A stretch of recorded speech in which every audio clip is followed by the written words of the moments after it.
दूसरे शहर भेजती है और जब बेटी परीक्षा देकर वापस आती है तो उसकी मांग में सिंदूर था, गले में मंगलसूत्र था। और जब ये सारी चीज़ें एक माँ देखती है तो वो बहुत बुरी तरह से चौंक जाती है, क्योंकि अपनी बेटी को उसने बहुत नाजों से पाला था और वो किससे शादी करके आ गई। जब वही माँ ये सवाल पूछती है कि आखिर तुमने किससे शादी की, कौन है वो लड़का, तो वो बेटी अपने पति से परिचय करवाती है कि उसका जो पति है वो कोई और नहीं बल्कि अपनी ही माँ का प्रेमी है। तो हम खुद सोच सकते हैं कि फिर उस समय उस माँ पर क्या बीती होगी। जब पहला झटका तो तब लगा जब उसकी बेटी ने माँ की बिना मर्जी की शादी कर ली, और दूसरा झटका जब लगा जब उसने शादी भी की तो माँ के प्रेमी से। और जब ये सारी चीज़ें लोगों के सामने आती है और उसके बाद में क्या होता है, ये सारी चीज़ें तो हम आगे की पूरी कहानी में जानेंगे। नमस्कार, आदाब, सत श्री अकाल। मैं हूँ नंदिनी यादव। आज जो मैं आपको कहानी सुनाने वाली हूँ, इस कहानी की शुरुआत होती है एक ऑटो से। यानी कि एक महिला थी, वो एक ऑटो में बैठती है। ऑटो वाले से कहती है कि भैया मुझे जयपुर हाउस चलना है। और जो ऑटो वाला कहता है कि ठीक है मैडम, बैठिए। वो उस ऑटो में बैठ जाती है और उस महिला का नाम था साक्षी। जो साक्षी थी वो उसमें बैठ जाती है। जब ऑटो थोड़ा आगे चलता है तो वहीं पर एक दूसरा लड़का खड़ा हुआ था। वो ऑटो के आगे हाथ देता है, ऑटो को रुकवाता है और ऑटो वाले से कहता है कि भैया जयपुर हाउस चलोगे। तो वो कहता है कि जी हाँ, मैं वहीं जा रहा हूँ, आप दोनों चाहे तो ऑटो शेयर कर सकते हैं। वो पहले महिला से कहता है कि अगर आप चाहे तो आप ऑटो शेयर कर सकती है, आपको किराया आधा लगेगा, और अगर आप राजी नहीं है तो कोई बात नहीं। तो वो महिला कहती है कि भैया मुझे कोई दिक्कत नहीं है, आप बिठा लीजिए, अगर ये वहीं जा रहे हैं तो। वो उसे बिठा लेता है और इस लड़के का नाम था रुपेश। अब ये जो रुपेश था उसकी उम्र थी लगभग 40-45 साल, और जो महिला थी उसकी भी उम्र लगभग 40 साल के आसपास थी। और अब ये दोनों उसी ऑटो में बैठते हैं, दोनों बातचीत करने लग जाते हैं। तो बातचीत की शुरुआत होती है। जो रुपेश था वो उसे कहता है कि क्या आप मुझे टाइम बता सकती है। वो टाइम बताती है और फिर दोनों की जो बातचीत का सिलसिला था वो शुरू हो जाता है। दोनों एक दूसरे के साथ थोड़ा वक्त बिताते हैं, लेकिन अब उनकी जो बॉन्डिंग थी वो अच्छी हो चुकी थी। तो वो दोनों एक दूसरे के मोबाइल नंबर भी एक्सचेंज कर लेते हैं। रुपेश कहता है कि उसका तलाक हो चुका है और वो अपनी पत्नी के साथ नहीं रहता है। और इधर जो साक्षी थी वो कहती है कि वो भी अपने पति के साथ नहीं रहती है, वो अपनी 22 साल की बेटी के साथ रहती है, और जो उसकी बेटी है वो आईएएस की तैयारी कर रही है। अब दोनों की जो बातचीत थी वो रोज़ फ़ोन पे होने लगी, और ये बातचीत जो थी अब इसका सिलसिला मिलने मिलाने से शुरू हो गया। ये जो औरत थी ये आगरा की रहने वाली थी, ये जयपुर किसी काम से आई हुई थी। अब वहाँ पर ये व्यक्ति आगरा भी जाने लग गया, और अब ये आगरा उसके घर तक जाने लग गया।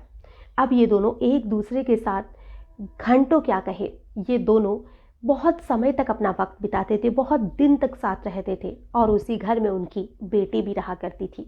दोनों एक दूसरे के साथ पति पत्नी की तरह रहते थे। हालांकि जो इनकी बेटी थी इसने भी इन्हें बहुत बार आपत्तिजनक स्थिति में देख लिया था, लेकिन फिर भी ये ना ही तो अपनी बेटी का लिहाज कर रही थी और ना ही ये थोड़ी बहुत भी इससे शर्म आ रही थी कि ये कितनी गंदी हरकत को अंजाम दे रही है।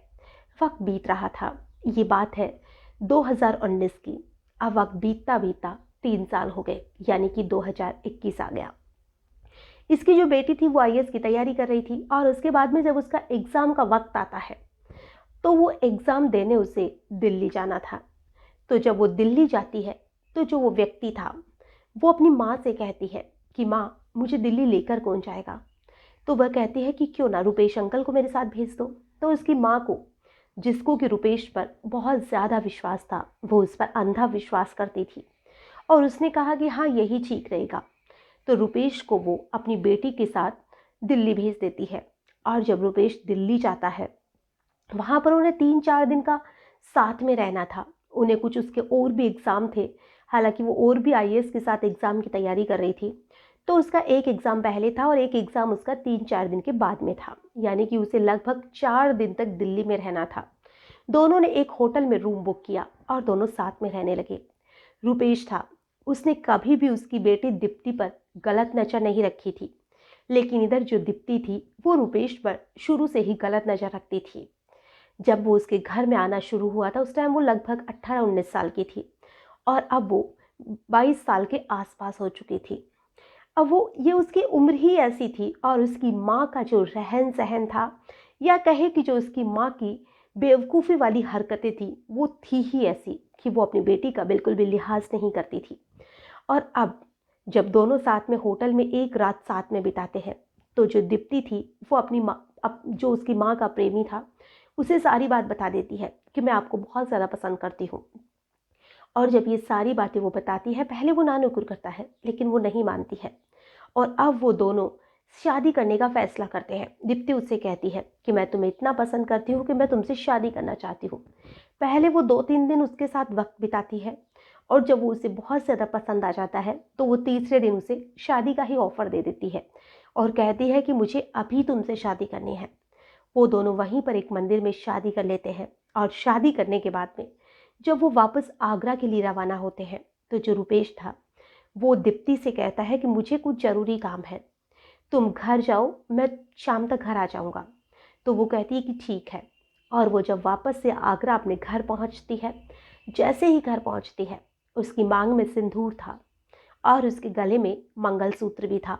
उसकी माँ उसे देखते ही बहुत ज़्यादा हैरान हो जाती है कि आखिर उसकी बेटी की शादी कब हो गई, किससे शादी की। बहुत से ऐसे सवाल थे जो उसकी माँ के दिमाग में चल रहे थे। तो दीप्ति कहती है कि मैंने आज ही शादी की है। तो वो कहती है कि किससे शादी की। तो वो कहती है कि मैंने रुपेश अंकल जिसे मैं कहती थी उन्हीं से शादी कर ली।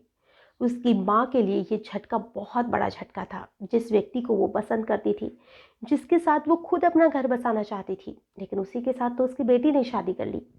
अब उसकी माँ उससे कहती है कि तुमने ऐसा क्यों किया, क्या तुम्हारे लिए लड़कों की कमी थी? मैं तुम्हारे लिए बहुत अच्छा लड़का ढूंढ लेती, लेकिन रुपेश अंकल ऐसे इतने उम्र दराज व्यक्ति के साथ जो तुमसे उम्र में आधा बड़ा है, तुमने उससे शादी क्यों की?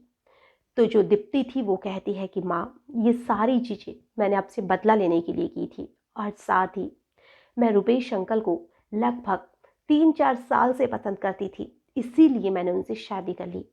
तो उसकी माँ कहती है कि बदला कैसा? तो वो कहती है कि जब आप उसके साथ वक्त बिताती थी, मेरे सामने उनके साथ ऐसे रहती थी, तो मेरा भी मन करता था कि मैं भी उनके साथ ऐसा ही वक्त बिताऊं। और इसी बीच मुझे रुपेश अंकल बहुत ज़्यादा पसंद आ गए थे और इसीलिए मैंने उनसे शादी कर ली।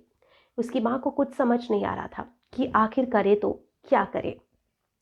अब लगभग 3-4 महीने बीत जाते हैं, लेकिन जो रुपेश था वो घर ही नहीं पहुंचता है, यानी कि वो गायब हो चुका था। वो उसके साथ शादी करता है, 3-4 दिन उसके साथ वक्त बिताता है और वो वापस से लौट कर ही नहीं आता है। हालांकि बाद में उन्होंने पुलिस में भी कंप्लेन की थी कि माँ बेटी का और उसने शोषण किया।